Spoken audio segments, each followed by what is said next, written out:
दोस्तों, आज तक हमने सिर्फ इंसानों की भक्ति और श्रद्धा के बारे में सुना, पर आज हम आपको बाकी के जीव जंतु की शिव भक्ति के बारे में बताते हैं। तो चलिए कहानी शुरू करते हैं। ये कहानी है अमेज़न के जंगलों की, जहाँ एक टोनी बंदर शिवलिंग की पूजा करता था। वो शिवलिंग मोटे पपीते पेड़ के पास स्थापित थी और टोनी बंदर को पता था कि शिव भगवान की पूजा करने से ये सारे दुख खत्म हो जाते हैं। वो एक बहुत बड़ा शिव भक्त था। एक दिन सारे जानवर आते हैं और टोनी बंदर से पूछते हैं, टोनी, क्या वजह है जो तुम मोटे पपीते पेड़ के पास वाली जगह पर जाकर पूजा करते हो?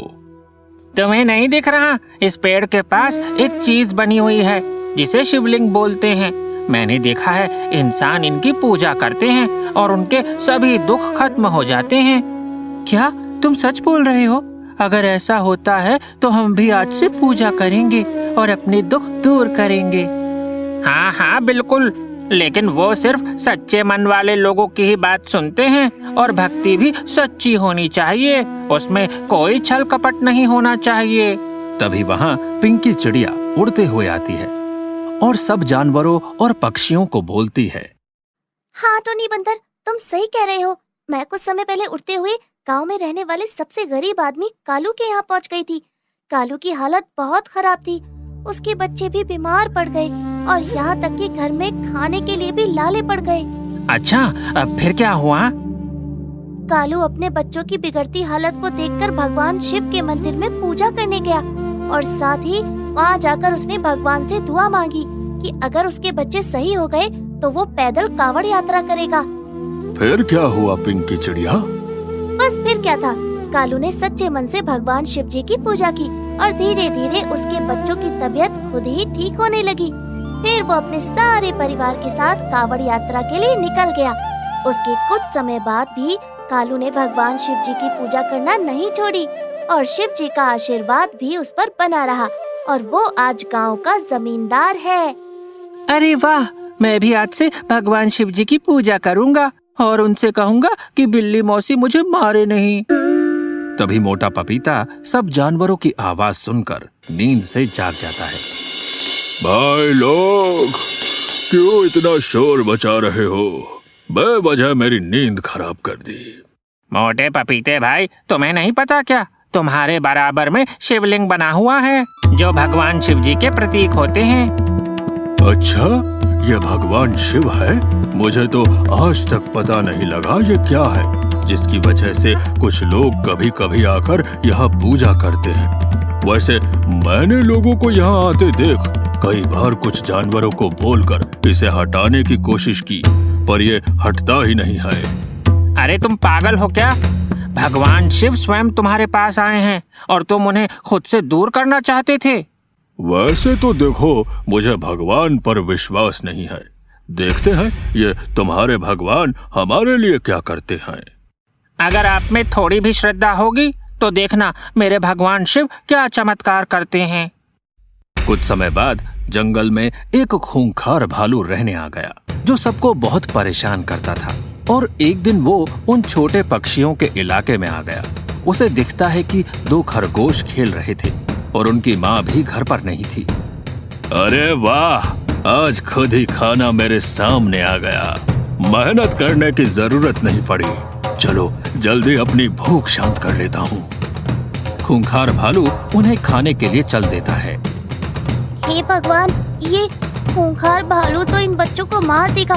क्या कोई इनकी रक्षा कर पाएगा या फिर ये दुष्ट भालू इन्हें मार देगा?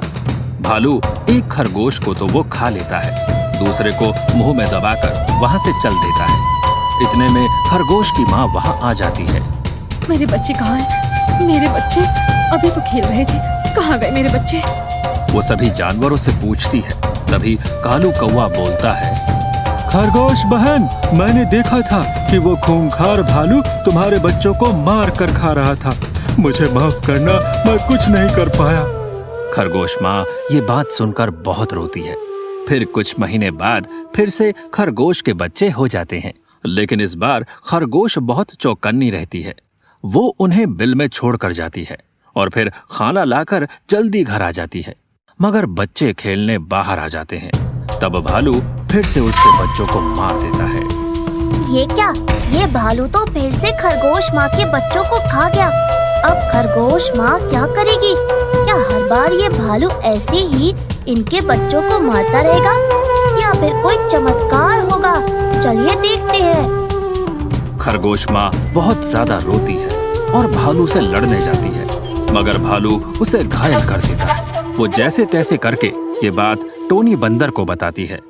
तुम चिंता मत करो बहन, तुम मोटे पपीते के पास जाओ, वहाँ शिवलिंग बना हुआ है। तुम उसके आगे जाकर सच्चे मन से दुआ मांगो और वो तुम्हें जरूर देंगे। ये शिव कौन है और क्या सच में वो मेरे बच्चे की रक्षा कर पाएंगे? शिव जी भगवान हैं, उन्होंने ही सब जीव जंतुओं को बनाया है। वो सब कुछ कर सकते हैं। वो महाकाल हैं, महादेव हैं और हमारे मोटे पपीते पेड़ के पास ही स्थापित हैं। तुम वहीं जाकर पूजा करो। टोनी उसे मोटे पपीते के पास लेकर जाता है। टोनी, तुम फिर किसी को बेवकूफ बनाकर उसे यहाँ ले आए। मोटे पपीते भाई, जब तुम अपनी आँखों से भगवान का चमत्कार देखोगे तब तुम्हें यकीन होगा। मोटा पपीता हंसते हुए बोला, और वो दिन कभी नहीं आएगा। फिर खरगोश माँ सच्चे दिल से अपने सारे दुख भगवान शिव जी के सामने कहती है। भगवान शिव, अगर मैंने कुछ गलत किया हो तो मुझे सजा दो, मगर मेरे बच्चों को मुझे वापस लौटा दो। उन्होंने क्या किया है? क्यों बार बार वो भालू मेरी गोद सूनी कर देता है? कुछ करो भगवान, इस माँ की सुन लो। ये कहते ही वो अपना सर शिवलिंग के नीचे झुका लेती है और बहुत जोर से रोने लगती है। तभी शिवलिंग में से एक चमकती हुई लाइट निकलती है और उस लाइट में से खरगोश के दोनों बच्चे जिंदा उसके सामने प्रकट हो जाते हैं। अरे वाह, मेरे बच्चे, मेरे दोनों बच्चे आ गए। अरे वाह, भगवान शिव का चमत्कार तो बहुत ही निराला है। उन्होंने खरगोश माँ के दोनों बच्चों को फिर से जीवन दान दे दिया। जय हो शिव शंकर की, बम बम भोले। ये कहकर खरगोश माँ उन्हें कस के गले से लगा लेती है। फिर शिवलिंग में से एक बार और लाइट निकलती है और वहाँ दुष्ट भालू प्रकट होता है, जिसके शरीर पर बहुत सारे घाव थे। वो दर्द से चिल्ला रहा था। आओ, बचाओ, कोई मेरी मदद करो। कोई भी जानवर उसकी मदद नहीं करता और कुछ देर बाद भालू दर्द से तड़प तड़प कर अपना दम तोड़ देता है और अचानक ही खरगोश माँ के घाव भी खुद ही ठीक हो जाते हैं। फिर जंगल में सभी को यकीन हो जाता है कि भगवान सच में सुनते हैं।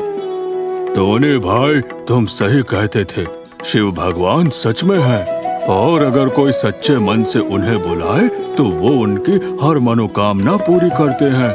आज मुझे खुद पर बहुत गर्व हो रहा है कि भगवान ने मेरे पास ही रहने की जगह चुनी। मैं धन्य हो गया।